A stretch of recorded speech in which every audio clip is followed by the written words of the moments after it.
He had his gun, so he just swung it open. I start to notice that, the atmosphere feels a little bit weird. First thing he seen was this 6.5 foot tall, broad shoulder, dark hair. That freaked him out. We hadn't talked to her about like life and death and what any of that means. She's 3 years old, So we turned around. Suddenly there's a whole tree falling across the road. And she was describing to us that, there was a deceased person that she could see visually.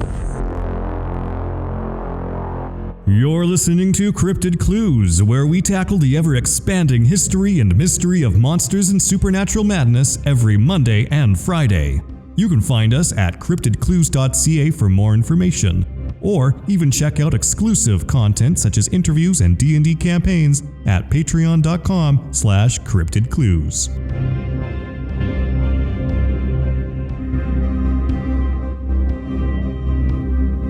Hello ladies and gentlemen, welcome back to another episode of Cryptid Clues. I am your host Taylor, and today we're going to be exploring the William Roe encounter. But before we get into that, a couple of plugs. You can find us on our website, CryptidClues.ca, our social media channels, Twitter, YouTube, and Facebook, as well as our Patreon, where you can get ad-free exclusive early episodes. And if you happen to have any questions or just want to say hi, shoot us an email, cryptidclues@gmail.com. Well, without further ado, let's get into this. So what I am about to quote is William Roe's sworn affidavit taken in the city of Edmonton, Alberta, Canada, on the day of August 26, 1957. Signed, William Roe, signed by W.H. Clark, Assistant Claims Agent, Exhibit A. And I quote, "Ever since I was a small boy back in the forest of Michigan, I have studied the lives and habitats of wild animals. Later, when I supported my family in northern Alberta by hunting and trapping, I spent many hours just observing the wild things. They fascinated me. But the most incredible experience I ever had with a wild creature occurred near a little town called Tetouan-Cache, British Columbia, about 80 miles west of Jasper, Alberta. I'd been working on the highway near Tetouan-Cache for about 2 years. In October of 1955, I decided to climb 5 miles up Mika Mountain to an old deserted mine, just for something to do. I came in sight of the mine about 3 o'clock in the afternoon after an easy climb. I had just come out of a patch of low brush into a clearing when I saw what I thought was a grizzly bear in the bush on the other side. I had shot a grizzly near that spot the year before. This one was only about 75 yards away, but I didn't want to shoot it, for I had no way of getting it out, so I sat down on a small rock and watched, my rifle in my hands. I could see part of the animal's head and the top of one shoulder. A moment later, it raised up and stepped out into the opening, and then I saw it was not a bear. This, to the best of my recollection, is what the creature looked like and how it acted as it came across the clearing directly towards me. My first impression was of a huge man, about 6 feet tall, almost 3 feet wide, and probably weighing somewhere near 300 pounds. It was covered from head to foot with dark brown, silver-tipped hair, but as it came closer, I saw by its breasts that it was female. And yet, its torso was not curved like a female's. Its broad frame was straight from shoulder to hip. Its arms were much thicker than a man's arms, and longer, almost reaching to its knees. Its feet were broader, proportionately, than a man's, about 5 inches wide at the front and tapering to much thinner heels. When it walked, it placed the heel of its foot down first, and I could see the gray-brown skin or hide on the soles of its feet. It came to the edge of the bush I was hiding in. Within 20 feet of me and squatted down on its haunches, reaching out its hands, it pulled the branches of bushes toward it and stripped the leaves with its teeth. Its lips curled flexibly around the leaves as it ate. I was close enough to see that its teeth were white and even. The shape of this creature's head resembled somewhat of a blank. The head was higher at the back than at the front. The nose was broad and flat. The lips and chin protruded farther than its nose, but the hair that covered it, leaving bare only the parts of its face around the mouth, nose, and ears, made it resemble an animal as much as a human. None of this hair, even on the back of its head, was longer than an inch, and that on its face was much shorter. Its ears were shaped like a human's ears, but its eyes were small and black like a bear's, and its neck also was inhuman, thicker and shorter than any man's I'd ever seen. As I watched this creature, I wondered if some movie company was making a film at this place and that what I saw was an actor, made up to look partially human and partially animal. But as I observed it more, I decided it would be impossible to fake such a specimen. Anyway, I learned later there was no such company near that area, nor in fact did anyone live up in Mika Mountain, according to the people who lived in Tetuan Cache. Finally, the wild thing must have got my scent, for it looked directly at me through an opening in the brush. A look of amazement crossed its face. It looked so comical at the moment I had to grin. Still in a crouched position, it backed up 3 or 4 short steps, then straightened up to its full height and started to walk rapidly back the way it had come. For a moment, it watched me over its shoulder as it went. Not exactly afraid, but as though it wanted no contact with anything strange. The thought came to me that if I shot it, I would possibly have a specimen of great interest to scientists the world over. I had heard stories of the Sasquatch, the giant hairy Indians that lived in the legends of British Columbia Indians, and also many claim are still in fact alive today. Maybe this was a Sasquatch, I told myself. I leveled my rifle. The creature was still walking rapidly away, again turning its head to look in my direction. I lowered the rifle. Although I have called the creature it, I felt now that it was a human being, and I knew I would never forgive myself if I killed it. Just as it came to the other patch of brush, it threw its head back and made a peculiar noise that seemed to be half laugh and half language, and which I can only describe as kind of a whinny. Then it walked from the small brush into a stand of lodgepole pine. I stepped out into the opening and looked across a small ridge just beyond the pine to see if I could see it again. It came out on the ridge a couple of 100 yards away from me, tipped its head back again, and again emitted the only sound I had heard it make. But what this half laugh, half language was meant to convey, I do not know. It disappeared then, and I never saw it again. I wanted to find out if it lived on vegetation entirely or ate meat as well. So I went down and looked for signs. I found it in 5 different places, and although I examined it thoroughly, could find no hair or shells or bugs or insects. So I believe it was strictly a vegetarian. I found one place where it had slept for a couple of nights under a tree. Now the nights were cool up in the mountain, at this time of year especially, and it had not used a fire. I found no sign that it possessed even the simplest of tools, nor a single companion while in this place. Whether this was a Sasquatch, I do not know. It will always remain a mystery to me, unless another one is found. I hereby declare the above statement to be in every part true, to the best of my powers of observation and recollection.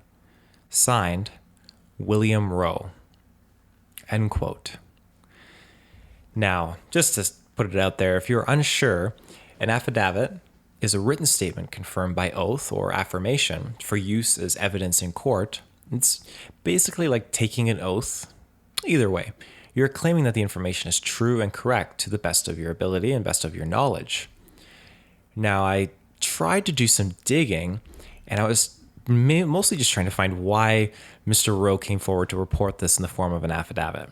And my attempts didn't prove very fruitful, unfortunately, but I don't see it as any less reason to believe this claim. I know history is full of lies and misconceptions to some degree, but I feel we live more so now in an age of technology and internet where lies and misconceptions run exceedingly rampant. Where in comparison to the past, news articles, publishings, people told things how it was and how they saw it. And for that reason, and mostly that reason alone, I actually hold much stock in William Roe's claim. Now, before I continue on examining this a little bit more, I'm just going to jump to a quick ad break and then we'll be right back. And we're back. So examining this claim deeper, let's stack it up against some other notable components mentioned in Sasquatch accounts. Mr. Roe clocked this creature in at around 6 feet tall. Okay. Usually they come in about 6 to sometimes 9 feet. You know, he estimated it weighed around 300 pounds, which again, like double the size of your average human. Covered from top to bottom in dark brown silver-tipped hair and had breasts, so that obviously female. Exceedingly thick arms, a broader frame, again, much like other reports. The head higher at the back than in the front, with that staple broad and flat nose, with the lips and the chin protruding farther out. The teeth is very interesting because very, very white. It makes me feel like it's the way it was eating these leaves off the stick. It was like a toothbrush almost. I'm not implying that maybe they have that sense of performing dental work to that degree, but you know, some animals are aware of how to execute proper self-grooming and self-care, and you know, maybe this is a way of doing just that for their teeth. White teeth, though, is very specific. And that's why I'm very intrigued by him noting that, because in a lot of other cases I've looked into, the teeth are not really particularly white. So there's something going on there, and maybe that is why I share this connection to it, brushing its teeth with a branch of leaves, so to speak. Now, Roe also described it as resembling a human in specifically its facial features, but the hair was devoid on where like the nose was and the eyes and the ears. Even its ears, however, being human-like with the exception of its neck. The usual thick and shortness of the head being more or less part of its broad shoulders, and the most notable component I often like to focus on with Reuben is the eye color. Reported here as small and black like a bear, not red nor yellow. Now, this is not the first time we've found encounters where people say it just had like black beady eyes. That's definitely a common thing. But I have a little bit more comfort knowing that the eyes weren't red, because I feel like there is a negative connotation that is attached to a Bigfoot with red eyes, as Reuben has taught me a little bit more about that area of Sasquatch. And last but not least, Roe's comments about the creature's diet. He believed it was strictly vegetarian, which I believe in this case, but to a point. In my personal opinion, I believe these creatures are more likely to be omnivores than strictly vegetarians, due to claims by hunters of them stalking deer and other wildlife out in the woods. But that's not to say some select ones choose to eat only a vegetarian diet, just like some humans do. Again, it kind of goes hand in hand with what I mentioned earlier about this basic awareness of self-care and grooming and just what works. Maybe some understand that they can't always eat meat or get access to it, so they rely strictly on that vegetarian diet. But again, my own personal opinion, I do not have any evidence to back that up aside from the omnivore claims where they are eating meat and vegetation alike. But I digress. Let's examine this area in question. So the Pacific Northwest, of course, is rich in Sasquatch sightings, but more specifically in Alberta, it holds many reports of Bigfoot, specifically in the seasons of spring and fall. Recently, Alberta itself has grown as a province due to its economy. The province actually accounts for 11% of Canada's total population. The type of wildlife in the province includes moose, grizzly, black bears, elk, bison, bighorn sheep, mountain goats, lynx, coyotes, wolves, and wolverines. The list just goes on and on. Certainly no shortage of terrain either for the wildlife to thrive in. 61%, to be specific, is all still forest area in the province. Now, when you take that into account as well, that the province is about 750 miles long from north to south points, and about 400 miles wide at its greatest points. That's a heck of a lot of empty space for something to hide out in. Even more so when you have it cushioned up beneath the Northwest Territories. But let's get back on the Bigfoot topic and take a further look back from Roe's claim. There is what's referred to as the Lake Minnewanka Wildman. This creature was often referenced with early European settlers. Many of these claims were described as violent, as well as taking place at the lake near Banff. And these reports date back to as early as 1895, where 19-inch footprints were found near the southern parts of the lake. Since then, many sightings have plagued the province, with many Albertans choosing to remain completely anonymous. The anonymity, that's a tricky word, associated, however, with all the claims, again, this just adds more flame to the fire, where I believe these people are telling the truth with absolutely nothing to gain except the ability to help add their story and information into the ever-increasingly pile of evidence. And again, I don't blame people from hiding their claims, not just to the public, but even their family and friends. There's a huge level of stigma and negativity that exists towards people that experience these things. It's a stigma that I hope one day can be eliminated in the future when these things become more open for discussion or eventually inevitably proven of their existence. But I digress.